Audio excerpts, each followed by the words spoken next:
Hi, I'm James Gunn, I'm Dean Laurie. and here are some of our favorite references and Easter eggs from episodes 1 and 2 of Creature Commandos.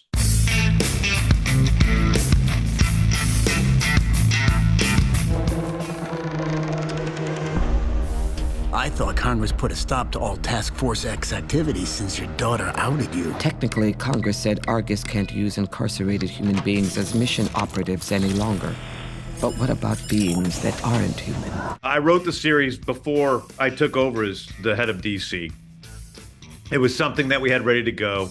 It was tied into a little bit to Superman, which was also being written before I took over at DC. And so I knew that was what was happening. I think it's a soft, reboot is what you might say. And it's also a soft launch of the DCU, in which we see some of the threads were continuing. Obviously, Rick Flag Sr.'s son was killed in Corto Maltese. Obviously, the Weasel had a not great experience in Corto Maltese. And there's things like that. Peacemaker exists. We see him at some point. But it just seemed to be the most natural and easiest way to deal with a difficult situation. What is that thing? The Weasel. It's one of the few soldiers still alive from Project Starfish in Corto Maltese, so we know it has what it takes to survive. Sorry, I didn't mean to intimate anything about your son, Flag. When he died in Corto Maltese, he died a hero. I mean, Rick Flag is such a fun character. He's a fun character in the comics who's had all sorts of different manifestations over the years. And I think in the DCU, he's a great character. Grillo is an amazing actor, a great guy, a good friend of mine. And so it's been fun crafting this character. And we're going to see him change as time goes on. He is something in this show, and then he's kind of is something else in Superman, which is a smaller role. And then he's a very major role in Peacemaker Season 2. Calling themselves the Sons of Themyscira, violently crossed the border into Bacolistan. The Sons are said to be working at the behest of the rogue Amazonian and reputed sorceress Circe. Circe claims to be the rightful heir to the throne of the perhaps mythical, perhaps real, all-female island nation of Themyscira. I think people are aware of Wonder Woman, so I think there's some belief that it exists, but I don't know how worldwide known it is. James, I think it's coming at a time at a point in time when people have heard of Themyscira. Now people are starting to believe that it exists, but still some people don't believe the story of an island of all women. So it's just becoming people are just becoming aware of it. I don't think we've definitely decided for sure who they are, because I don't want to. I think I know who a couple of them are, but I don't want to say it here on Rotten Tomatoes because I don't want it to be forever considered canon. I don't feel good about this, my son. Shall each man find a wife for his bosom, and each beast have his mate, and I be alone? No, but I yearn for a wife, Father. What is it to be human, if not for love?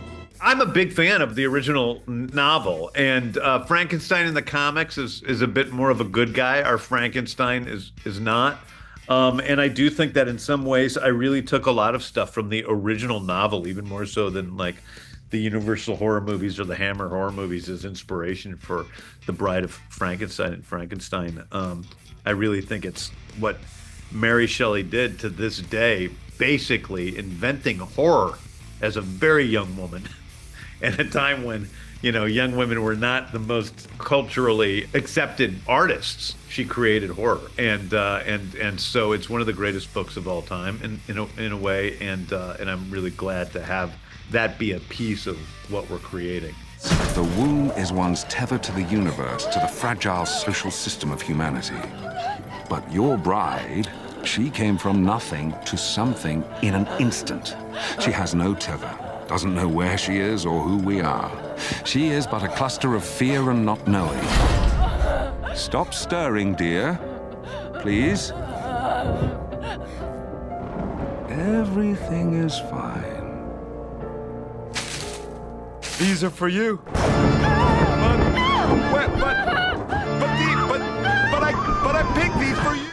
Hey, I'm James Gunn.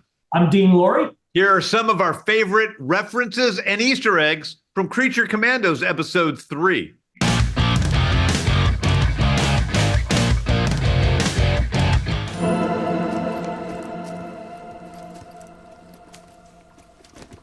You getting the hang of this, Tin Man? Most certainly, sir. Good.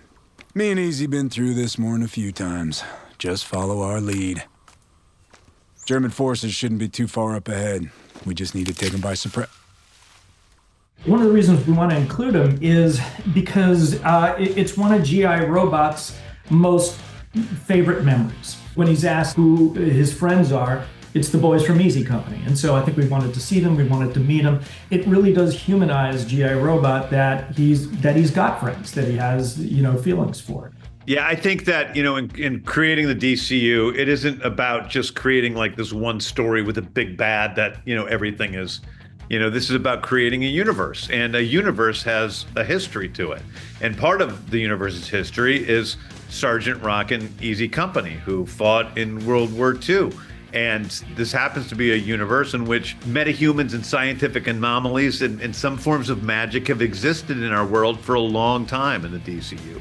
And so we get to see, the fun of kind of a straight World War II story, but with a murderous Nazi-killing robot with them.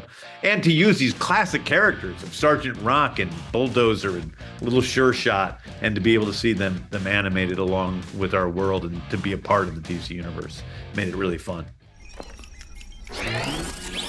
G.I. Robot, at attention, sir. Well, hello. I'm Dr. William Magnus, a scientist and engineer. My specialty is artificial intelligence. Are you a Nazi? No, I'm not a Nazi. Oh. Dr. Will Magnus is the creator of the Metal Men, which was my favorite group when I was a child. I think that we're being able to set up that, Dr. Magnus was definitely inspired and learned something from the automaton that is G.I. Robot that leads him to creating the Metal Men down the road. And we see the beginnings of those designs on the wall, which is a really fun moment for me to bring into it. Played by Alan Tudyk, by the way. Alan Tudyk based his performance on Mike Nichols, who directed Alan in a play. Remember that? He's totally Mike Nichols. Yes. Yes, I forgot about that. Yeah. Really like it. You are going to help me a great deal. To murder Nazis? No, but studying you will help me create the next wave of automatons. Hi, I'm James Gunn. And I'm Dean Laurie, and these are some of our favorite Easter eggs and references from Episode 4 of Creature Commandos.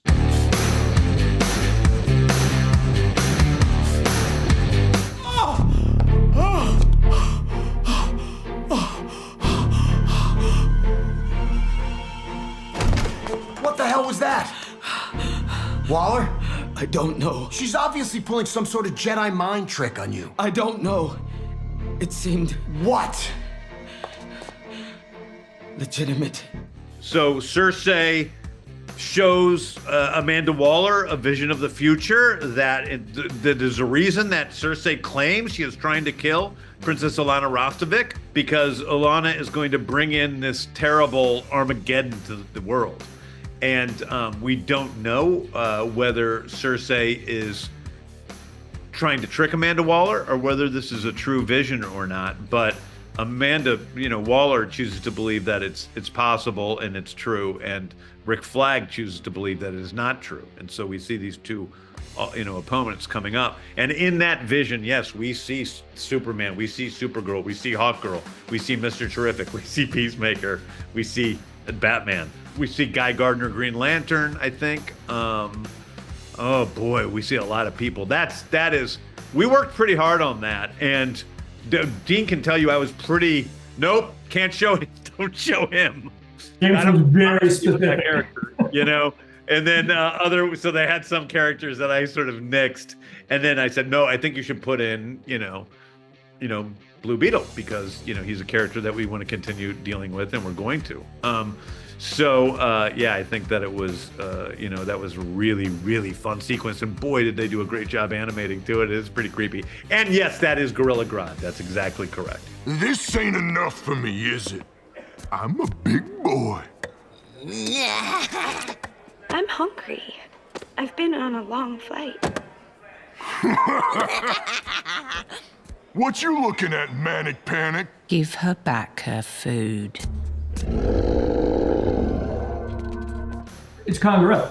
I don't know who that duck is, but the girl is Nosferatu. That's Nosferatu. Yeah, Nosferatu. But to tell you the truth, I couldn't tell you about that. I think they made up is the duck supposed to be somebody, or did they make him up? I'm not sure. I don't know. They may have based that duck on somebody, but people have noticed that still, and that still was out somewhere. I think it was at the New York Comic-Con presentation, and so people have seen it and they've asked me who that duck is, and I really don't know if it's somebody. I'm not sure. I'll have to ask Rick. I think they made him up. I think he's not a real guy. Now this was my mistake, right? Because they kept showing me all these prison scenes, and I go, "Oh, that's great. I'm glad he's in there." And it would be a, kind of like Chemo or something that I recognize.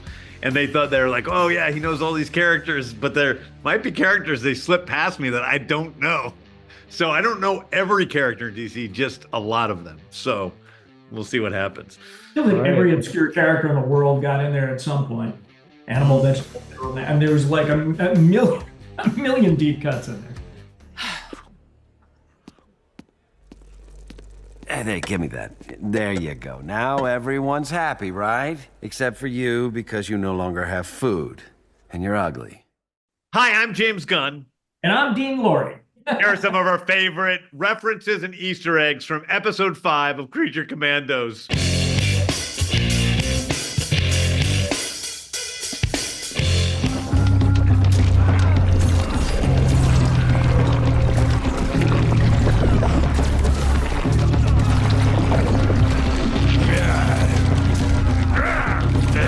Worked on that with Rick Morales and the director Matt Peters, I think.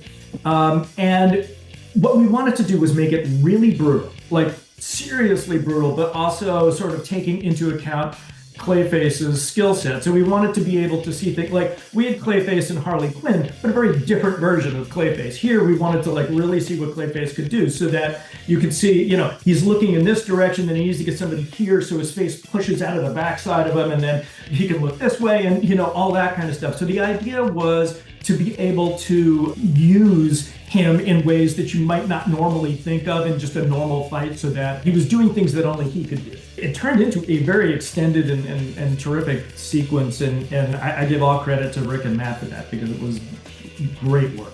And then it's that great Bane and Batman backbreak moment. Yeah, that's right. Yeah. That's a shapeshifter. Calls himself Clayface. He's dangerous. We have to sneak out. I love it because, when we were looking for somebody to do Clayface, I was like, it has to be Alan, because then he could do, he'll have two different versions of Clayfaces in the same universe. And so, Alan's one of those guys who can do literally anything. Like you could give him any character and he can find a great way to do it. And so to me, it was just fun to have, Alan voicing two different versions of Clayface. And I think he did a great job, because like in Harley, Clayface is like extremely verbal and almost Shakespearean. And here he's just a grunting, horrible monster. So it's fun to see those two sides. My mind is a world with a delicious new character you'll soon meet. I can't even. Hey, I'm James Gunn. And I'm Dean Lorry, and here are some of our favorite references and Easter eggs from episode 6 of Creature Commandos.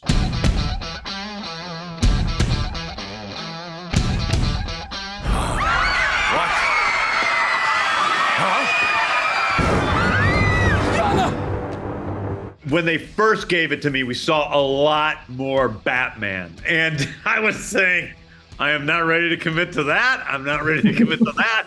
I'm not ready to commit to that. So I just like more silhouette. And I think it's a great way to show that Batman does exist. He already exists in this universe. Just like when we come to the Superman movie, we see the Superman already exists. He's already known by the people in Metropolis. And so, he's, we don't need to hear the origin story again. So yeah, that's just a way to introduce that Batman is a part of this universe. He's an important part of this universe, and he has an impact on it, including defeating such pretty dangerous, scary people like Phosphorus, who's pretty tough.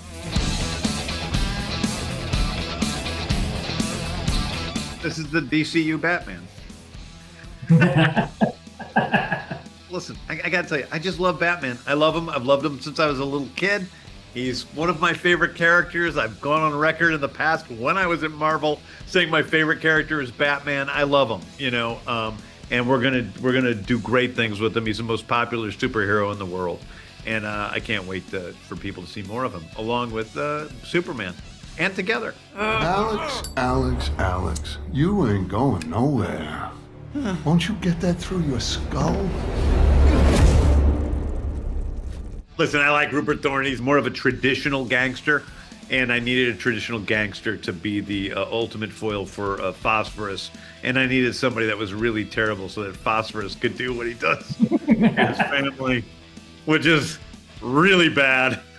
And I don't know how he can ever... Listen, he had a bad moment, he was radioactive, and he did what he did, but played by my friend Ben Davis, who is Dutch in Red Dead Redemption. Wonderful voice actor, wonderful actor. He was also in Guardians 2. He did the Belko experiment with me. I've known Ben since the early 2000s when we were part of we were both involved with a theater company at that time. And Ben is also the one who introduced me to Chris Pratt. I know Chris because of Ben. Don't mess with Rupert Thorne! Say hi to your wife.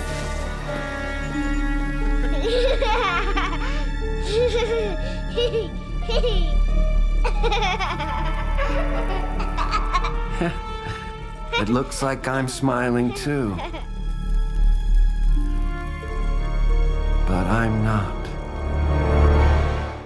Hey, I'm James Gunn. And I'm Dean Lorry.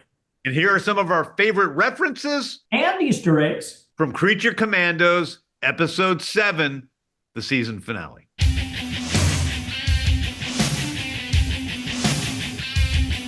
We converted one of the abandoned wings for you and your team. My team?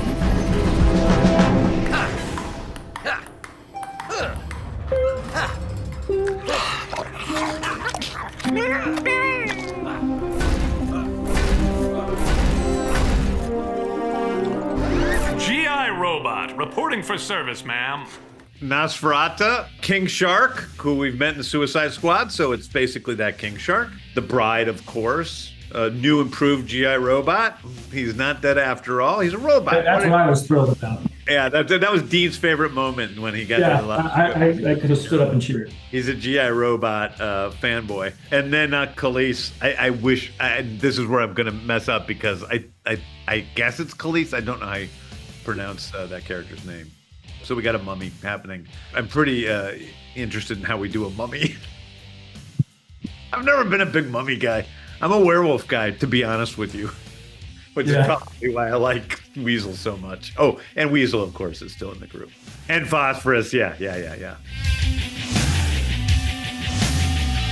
I thought he was great. He's a great guy, and he came in. He just did us a solid to come in here and do the King Shark's voice. And it's hard because you're dealing with Sylvester Stallone's iconic interpretation of King Shark. So, Diedrich did an amazing job. He's an amazing guy and an amazing voice actor. Damn, all it took was some hottie princess to turn Flag into a complete moron. Dudes, am I right? Sure, John. My guess is no. I think John Economos is sort of paying the bills for Steve right now, and he probably doesn't want to go back in that god-awful, uncomfortable bodysuit. Who knows? Maybe he'll want to do it. But, I think that there's a lot of Economos going on. People aren't mentioning how much John Economos is in everything these days. We would love for these characters to continue, whether together or separately or both. We know already that Rick Flag Sr. is in Superman, and he's a major, major role in Peacemaker Season 2. So he's continuing on, and then we'll see who else crops up here and there. When you think about it, if she didn't love me, why would she overreact as much as she did, right? Now I'm only more sure of the connection we have. What kind of soup is this? Sparrow dropping soup. Tastes disgusting. Yes,